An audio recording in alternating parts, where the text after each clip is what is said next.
On July 3rd, 2021, at the Pinetree Country Club just outside of Atlanta, Gene Siller is made aware of a white truck driving on the golf course. So Gene, doing his job as the director of the facility and pro golfer, he went to see what was going on. So he gets in a golf cart, drives up to where this is happening. Before he can even get out of his golf cart, he is tragically gunned down for no good reason. So when the cops get to the 10th hole of the greens, they find Gene Siller, but not only that, when they check out the white Ram 3500 pickup truck, they discovered two bodies in there. Paul Pierson, the owner of the truck from Kansas, and Henry Valdez, 46, from California. And so police find Pierson and Valdez shot to death in the back of the truck. They were both found with their hands,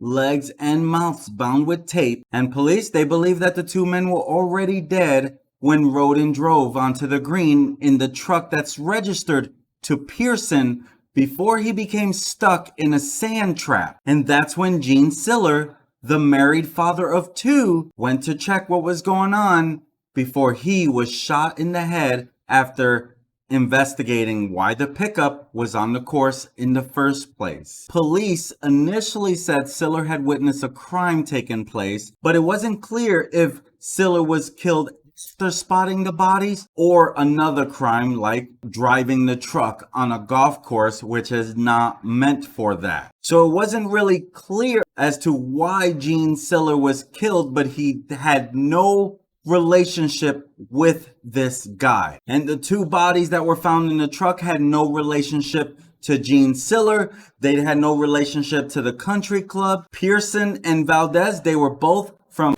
state and they had no known links to the area or the country club. Mr. Pierson is believed to have been in Atlanta for business, and this was according to family friends.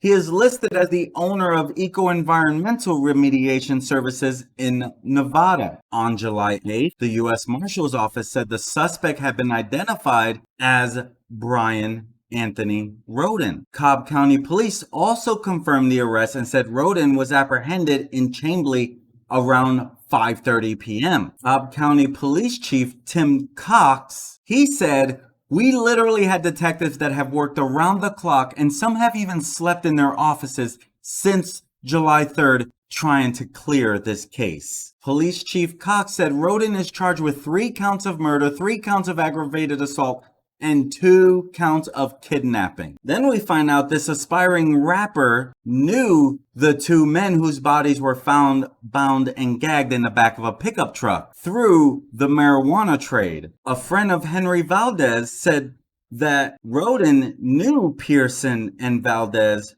through the drug trade. Alejandro Guerrero said his friend Valdez, who was a broker and ran a weed dispensary in California, was comfortable doing business with Rhoden and that he only ever worked with a very small circle of people he trusted. And Guerrero, he described the suspected murderer as a nice guy. He added that Valdez, he had no shame about working with drugs and once responded that he worked as a drug dealer when he was asked for his occupation by a landlord. His friend Guerrero, he said, if anything, he was too open. Cannabis is medicine. That's how he looked at it. Cannabis is illegal for recreational use in the state of Georgia, but is decriminalized in several cities, including Atlanta. And it is not legal for medicinal use in the state. Guerrero, he said that Valdez ran a weed dispensary called Hope for Humanity in Orange County, California, where marijuana is legal for recreational use. Valdez once served time after he was arrested in Illinois in 2004 for manufacturing and distributing 5,000 grams of marijuana. Pierson, the other man found in the back of the truck, who was also the owner of the truck, he was a longtime associate of Valdez, but the exact nature of their relationship was unclear. Pierson, who was a civil engineer, ran the Nevada-based Eco Services Environmental Remediation Services.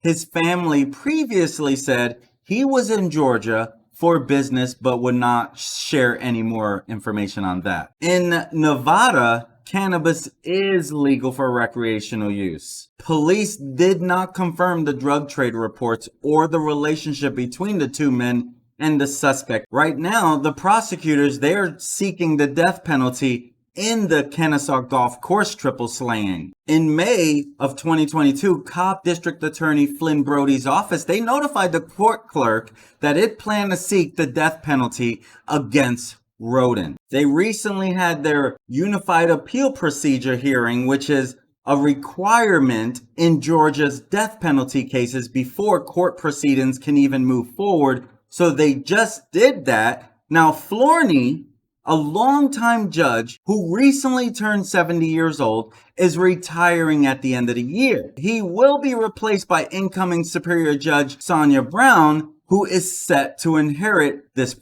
high-profile case. Brown was there as she looked on during the hearing, which only lasted less than 40 minutes. Prominent Atlanta defense attorney Bruce Harvey, who has represented Rhoden since his arrest, formally withdrew as his lawyer during the proceeding. Rhoden will instead be represented by attorneys from the Georgia Capitol Defender's Office. Rhoden did decline to speak during this recent hearing about the death penalty, as his new attorneys urged him not to speak, but Capitol Defender Joshua Moore said that he was planning on pleading not guilty. In addition to Rhoden, 2 other people are charged in connection with the grisly triple slaying. Justin Caleb Pruitt, he was indicted earlier this year on 2 counts of felony murder and 2 counts of kidnapping with bodily injury. Taylor Nicole Cameron, investigators say that she later retrieved the weapon used in the killings at Rhoden's orders. And now she is charged with criminal attempt to commit tampering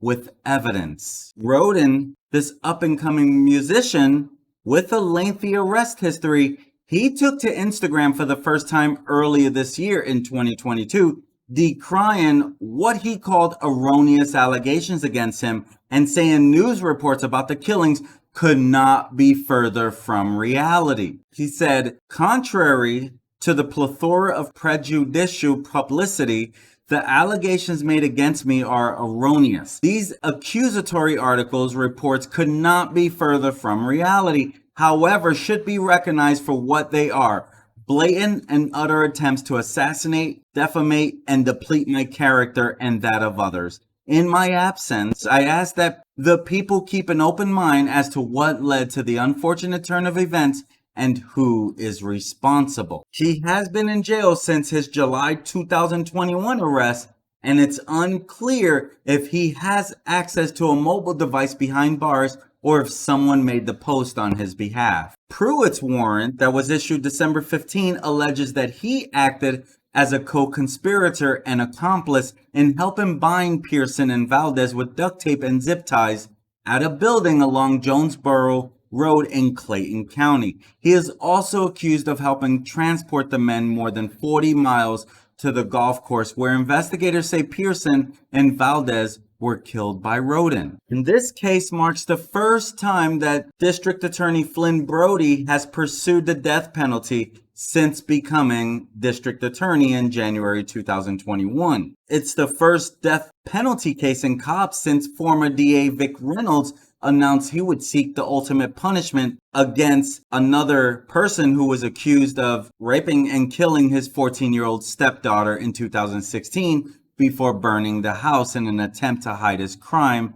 That case is still pending. Rhoden has not been arraigned, but Florney tentatively scheduled his arraignment hearing for mid to late December. That should give Rhoden's new attorney time to review the state's evidence while allowing Senior Assistant District Attorney Stephanie Green to take maternity leave. To date now, he is facing, his counts include murder felony for shooting Gene Siller and causing Eugene to die. So he has 3 murder felony charges for killing Gene Siller, Paul Pierson, Henry Valdez. He has 3 aggravated assault charges because of his assault upon the person of Gene Siller with intent to murder because he pointed the weapon at Eugene and discharged it unlawfully. His aggravated assault against Paul Pierson with intent to murder by pointing a weapon and discharging it unlawfully, and his aggravated assault on Henry Valdez, again pointing the weapon and discharging it unlawfully, and 2 counts for kidnapping because of taking Paul Pierson without lawful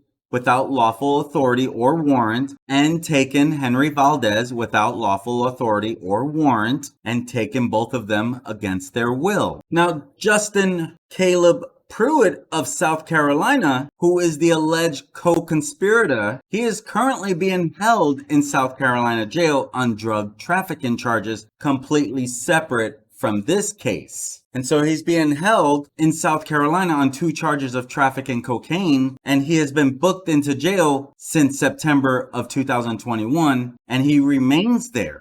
Pruitt's drug charges stem from a South Carolina state grand jury investigation that resulted in the indictment of 13 people. South Carolina Attorney General Alan Wilson announced the indictments back in 2019 after an investigation into a multi-county cocaine trafficking organization that was largely operating in the low country of South Carolina. Pruitt, who's also nicknamed Freeway J. LaP, was listed as one of the 13 who were indicted. A spokesperson for the South Carolina Attorney General said Pruitt was arrested late August or early September of last year on the South Carolina warrant. He was extradited to South Carolina last September. A circuit court judge ordered him to be held without bond in November.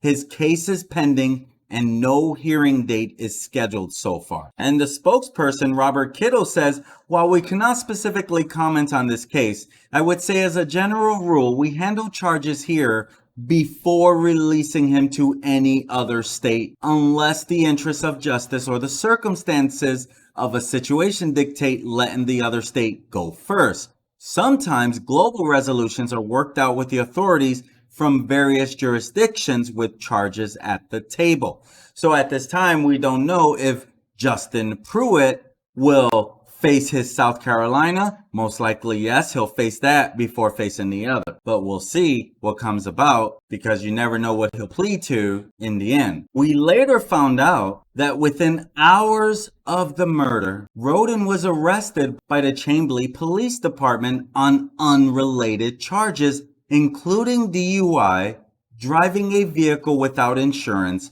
false identification, and more. At the time, Chamblee police say they did not know that Rhoden was a suspect in the triple murder. During the arrest, Chamblee police say a large amount of money was confiscated. So after a few days in jail, Rhoden bonded out of the DeKalb County Jail on those charges on Tuesday, July 6th, at 8:35 p.m. As you can see here, Rhoden was pulled over because of his license plate. He had a fake tag on it. And so they pulled him over and he said it was a new vehicle. And so he had paper plates on it. And so then they noticed that he might be a little inebriated. And so they had him walk in the line and they knew this guy is not safe to drive. And so they arrested him. Now, Cobb County Police Chief Tim Cox, he didn't quite comment on whether or not Rhoden had already been identified by his department as a suspect at that time. He did, however, say that investigators developed Rhoden as a suspect within a few days of the crime. 5 days after the shooting, Bryan Rhoden was arrested in Chamblee with the help of the Fugitive Task Force. Investigators set up a sting using the confiscated money. Rhoden contacted the department to retrieve the money. He was taken into custody when he showed up at the Chamblee Police Department. Rhoden has been in trouble with the law before. Rhoden was arrested in another shooting in the parking lot of a residence hall, Georgia State University, where he was attending. Police said Rhoden, 18 at the time, shot the driver of a Honda, 19-year-old Shelton Florney II, 3 times while attempting to sell him and a passenger drugs. Rhoden was shot once in the chest.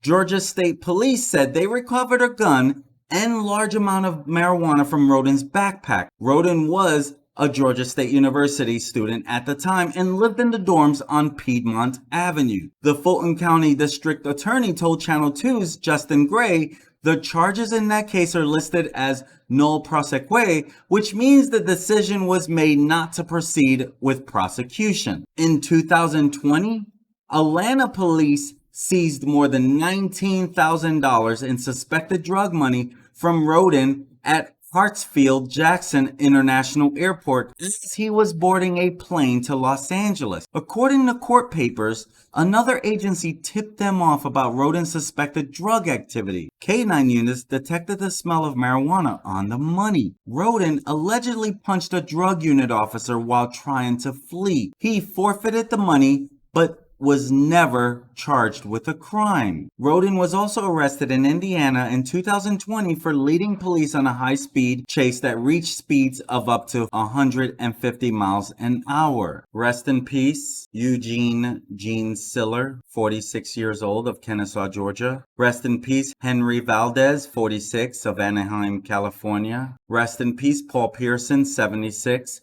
of Topeka, Kansas. Taken from this world before their time. My friends, that's the tragic story of the golf course killings. It's an ongoing story. He will go to trial as he plans on pleading not guilty, and I'll keep you updated on that. My friends, if that's the type of content you like to follow, make sure you hit on that subscribe button, hit that like if you got some value, and click on that notification bell. I'd appreciate it. YouTube would appreciate it.